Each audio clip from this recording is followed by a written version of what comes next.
This is NBC Nightly News, reported by Tom Brokaw. Good evening.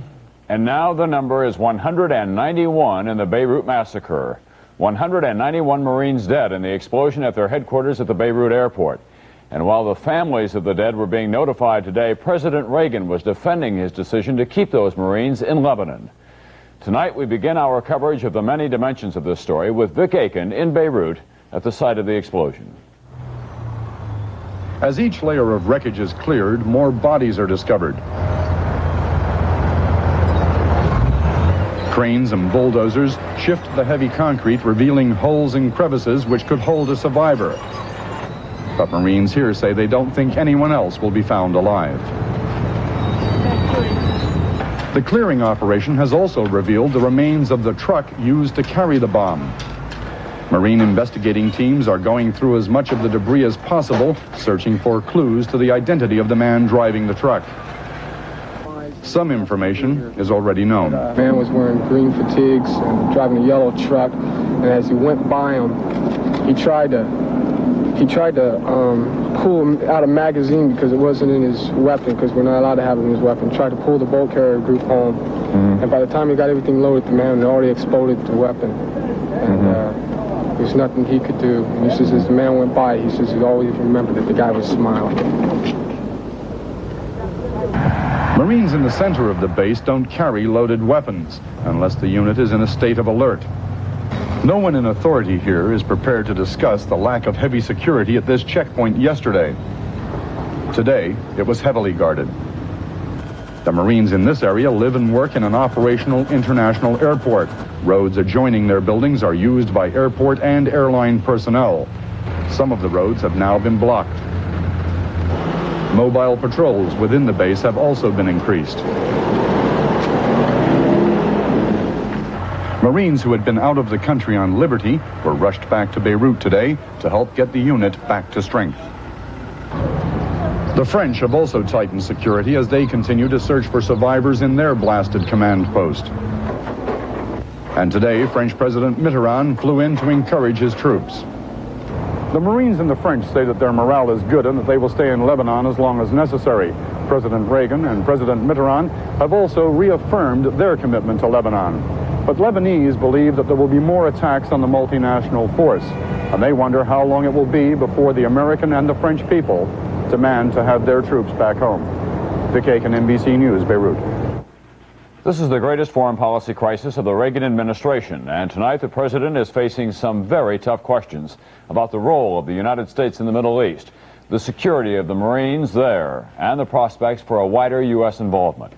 As Chris Wallace reports from the White House tonight, the president tried to get a jump on that criticism today. Concerned that public and congressional opinion may now swing against his Mideast policy, the president today stated the need for Marines in Lebanon in the strongest possible terms. Mr. Reagan told a group of out-of-town journalists that U.S. interests in the Mideast are at stake, and that the Marines must remain to stop Soviet aggression. It would be a disaster if a force took over the Middle East, and a force is ready to do that, as witness what has taken place in Yemen, in Ethiopia, and now the forces that, some several thousand that are there in Syria. The free world cannot stand by and see that happen. Today's statement marks a dramatic shift in the definition of the U.S. role in Beirut. The Marines were originally sent there to permit the PLO to evacuate. They were reintroduced after the Beirut massacre to shore up the Lebanese government. But now, the president says they are blocking a Soviet domino theory in the Mideast. If the president is determined to keep Marines in Beirut, he said he has no intention of escalating their role and confronting hostile forces. We would then be engaged in the combat. We would be the combat force. We would be fighting against Arab states. As a security measure, the president said he is considering putting support troops, like those which were attacked, offshore, which would mean 300 fewer Marines in Beirut.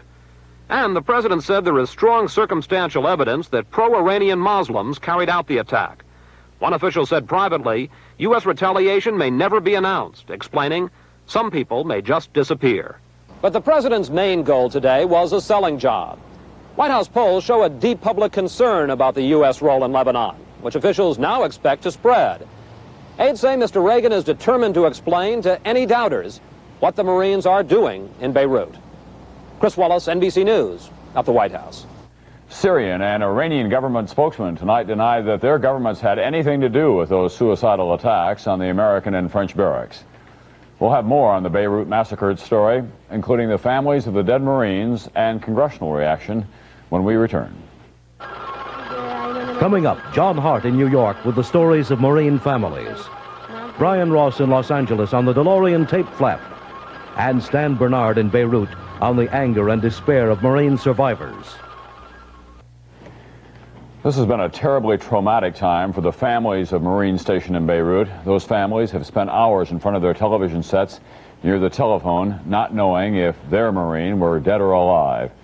Today, the Marine Corps began to notify the families of those Marines that they have been able to identify. And tonight, John Hart has the story of some of the families. The only way to get to us is by helicopter now. You could say we were in the middle of it all. If it happens again, we will get a lot more, that's for sure. Mrs. Jean Giblin of Providence, Rhode Island, reads the most recent letter from Lance Corporal Don Giblin, age 21, who is in Beirut, with his brother, Lance Corporal Tim Giblin, age 20. She does not yet know if this letter is the last. They say we should hit the state by December 8th, and by the time we have done cleaning our gear, it should be Christmas time. I can't wait. Donnie would write home, said he was tired of being shot at and jumping into the foxholes because he couldn't shoot back. And Tim would write and say, Ma, I don't know what we're here for. I don't understand it. He said, I tried to read up on it, he said, but it's not our war. Brian is fine, honey. He's okay. In South Bend, Indiana, Peggy Bayshore is on the phone with her husband, Ralph, a truck driver who is on the road in Iowa. Lance Corporal Brian Bayshore is 20. And a photographer in Beirut was talking to several of the boys, because we even saw on news, and they were giving, these boys were giving the photographers their home telephone numbers so they could call their parents and relay the message that they were okay. Private First Class Roy Relvis, 19, of Philadelphia, was due to leave Beirut November 9th. He was killed Sunday. Today his father said he told him not to go. I talk every day. Roy, don't go. Roy, don't go. Every time tell me, Father, I go. If it's help, something, you know, but it's no help, you know. It's no help. It's a waste the lives, you know. So many lives already. In Minneapolis, Lance Corporal Jay Tishmack's girlfriend read his last letter on the day his family was told he died Sunday. He was 19. And this one he said to me, I can't wait to come home for Christmas. You know, I miss you so much. He said, I'm scared down here, but I just know everything's going to be okay. Jay said he'd be home in 30 days. I got a letter from him today. Well, Jay is coming home, but not. John Hart, NBC News. Next, John Dancy at the Capitol on Congress and the Marines. Fresh troops to replace those Marines killed and wounded in the Lebanon massacre were on their way to Beirut tonight. The first elements of the 300-man force from Camp Lejeune, North Carolina, stopped in West Germany before resuming their flight. As the planes were refueled, the Marines were taken to air base mess halls for their first hot meal since they left the United States last night. Some of these Marines are going back to Lebanon for a second time since the multinational force was sent there 14 months ago. And many, while not afraid, they said, did express concern about returning to Lebanon. There was a lot of concern this day in Congress as well, as member after member rose to question the role of the United States in Lebanon and what might happen if the Marines are pulled out. John Dancy is at the Capitol tonight. Congress is still groping, still trying to understand the enormity of what has happened and how to deal with it. If we were to pull out of there today, in my opinion, it would be a victory not only for Syria, but would be a victory for Russia. It is not an East-West confrontation.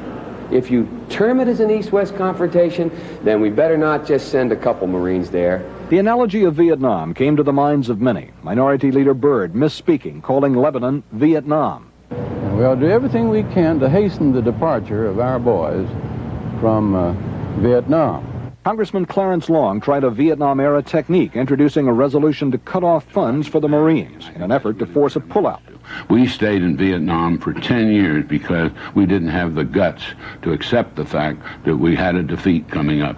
The administration sent Secretary of State Schultz to the Capitol. He tried to reassure Congress the remaining Marines are being adequately protected. Kennedy of Massachusetts was not reassured. He charged that someone had been negligent yesterday. Negligence by the situation which effectively permitted only 1 century to be between the 2,000-pound bomb and sleeping American servicemen. The bombing and administration policy in Lebanon are rapidly becoming a political issue. Majority Leader Howard Baker is aware of that. For the time being, what I intend to do is keep my mouth shut and urge others to do the same. The only agreement here today seems to be that the United States ought to make it safer for the Marines in Lebanon. Beyond that, many senators are worried that the United States will get involved in another Vietnam, but most have no clear idea on what to do about it. John Dancing, NBC News at the U.S. Capitol. And Marvin Kalb is at the State Department tonight, where Secretary Schultz is reworking his schedule. Marvin, I gather that the Secretary is now preparing to rally American allies. Yes, Tom. He's going to leave by the end of this week to meet urgently, as it's put, with the foreign ministers of France, Italy, and Great Britain in order to coordinate their policies better on the multinational force. He implied during those talks up in Congress today that there may have to be more Marines sent to Lebanon. He said he would try to get other countries to contribute forces as well, and perhaps beef up 2 existing United Nations groups there. Were you surprised today when the president made this such an East-West confrontation that he took on the Soviets so directly? I have to say I was not surprised. Every single time a president requires an acceptable justification for any kind of military or diplomatic action that is risky, the safest course is always to invoke the East-West Soviet-American confrontation. As a matter of fact, he also, and the Secretary of State as well, attacked Syria. And at this point, even if the attack is justified from a diplomatic point of view, it's very difficult to get Syria's cooperation, which is required to get reconciliation in Lebanon at the same time as you're attacking it every day. Any change, do you think, in the role of the Israelis now in Lebanon? A high-level mission is going to Israel, and what they're trying to do is to coordinate military strategy between the U.S. and Israel in the event of a wider conflict. Marvin Kalb, thanks very much. The French, with the second largest peacekeeping contingent in Beirut, suffered the second most casualties yesterday in that suicide attack on their paratroop base. The French lost at least 23 dead, 35 more are missing tonight. In Pau, in the French Pyrenees, the flag flew at half-staff at the headquarters of the 1st Paratrooper Regiment. That's where most of the Frenchmen killed yesterday were trained. Base phones rang constantly. One who died, 21-year-old Jacques Howe. He lived in a village just a few miles from the base. And some who knew him, like the town grocer, were stunned and talked among themselves, trying to figure out why it happened.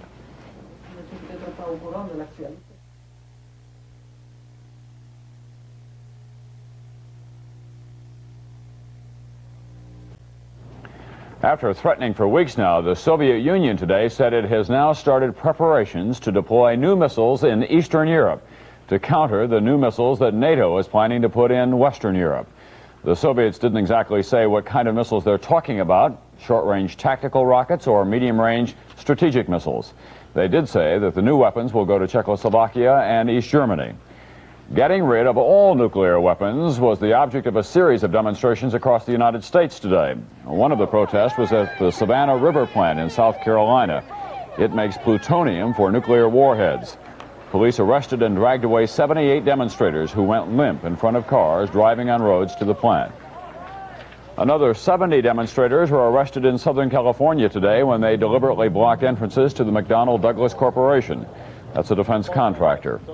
And in Romulus, New York, at least 230 people were detained when they climbed a fence at the Seneca Army Depot. Among those arrested, anti-war activist Dr. Benjamin Spock. Today's demonstrations follow a weekend of European rallies against the new NATO missiles. And the case against John DeLorean is completely scrambled tonight after the release of FBI videotapes showing the automaker being arrested on cocaine trafficking charges. Attorneys for the defense and the prosecution are unhappy, but the Justice Department is angry, and it has launched an investigation into how the tapes got out. Brian Ross tonight on the DeLorean tapes. The most dramatic of the FBI undercover tapes was made the day DeLorean was arrested on narcotics charges.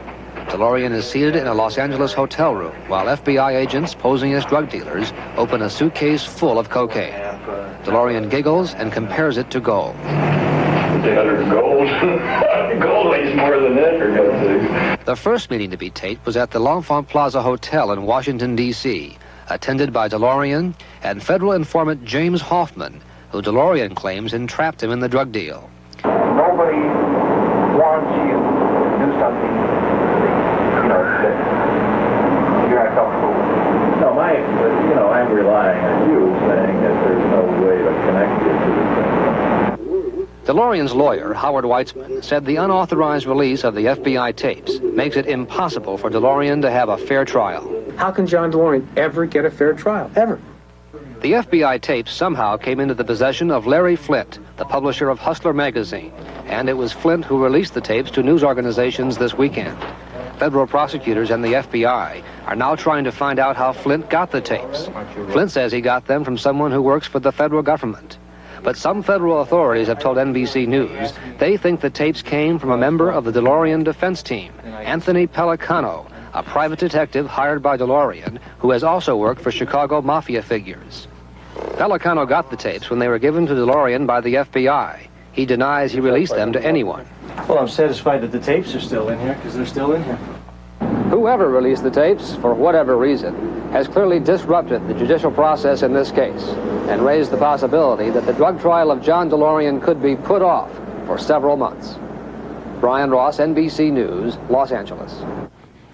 Charles Harris, the man accused of taking 5 hostages in an effort to speak with President Reagan on a Georgia golf course, was released from a hospital today and returned to jail. Harris, with the beard and white polo shirt, was taken from the hospital when doctors found no evidence of heart trouble after he complained of chest pains. Harris, who is unemployed, held 5 hostages at gunpoint at the Augusta National Golf Course Pro Shop on Saturday. He demanded to speak with President Reagan. The president phoned Harris, who then hung up on him. The incident ended with no injuries.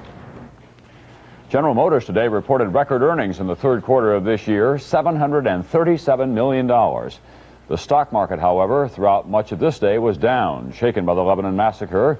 But toward the close, the Dow Jones Industrials recovered to finish up 1/10 of a point.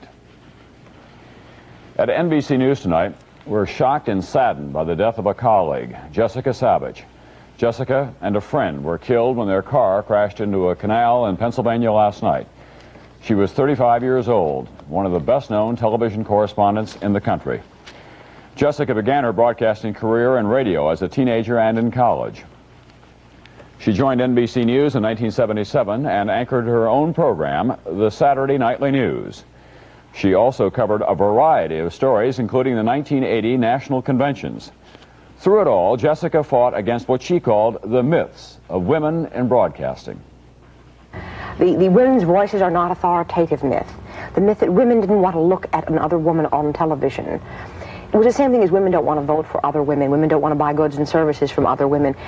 A survey proven later on, surely they did. They were willing to vote for another woman, to go to a female doctor, to have a female attorney, to watch a woman deliver a newscast on television as long as the woman knew what she was talking about.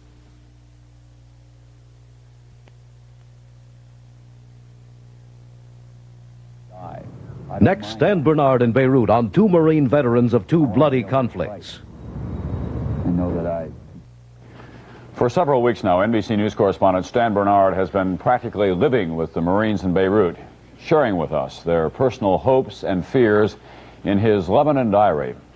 Tonight, a special edition of Lebanon Diary, The Survivors. The survivors. They have had some sleep and have washed away the dirt and the smells of digging through a mountain of rubble for their fellow Marines. They have not been able to wash away the emotional exhaustion. Among the first of the rescue party on the scene were 2 Vietnam vets. They talked to us about their feelings and impressions, and they said they had never seen anything like the destruction and the carnage of yesterday. And I froze. I stopped and just stared at the horror that was in front of my eyes. I said, oh my God. And the fright that I seen, and the people that were screaming for help, that were pinned underneath tons of cement, was unbelievable.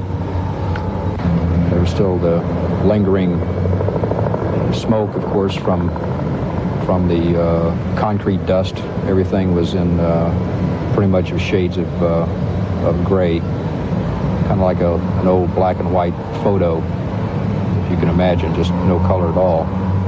For these vets, Lebanon has become much more difficult than Vietnam.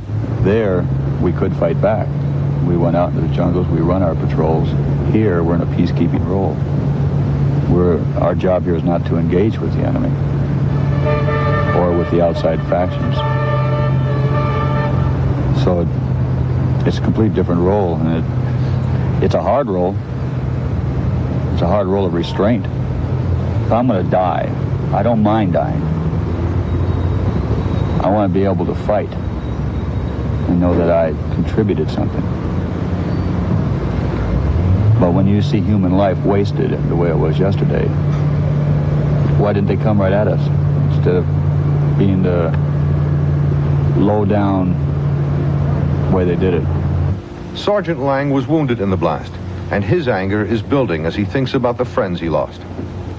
I thought of their families,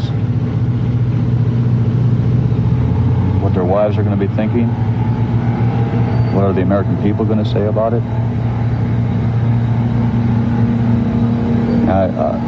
I truly feel we're here for a good purpose. You want to stay? Until the job is done, yes. That's why we're here. Stan Bernard, NBC News, Beirut. That's Nightly News for this Monday night. I'm Tom Brokaw. Good night from all of us at NBC News.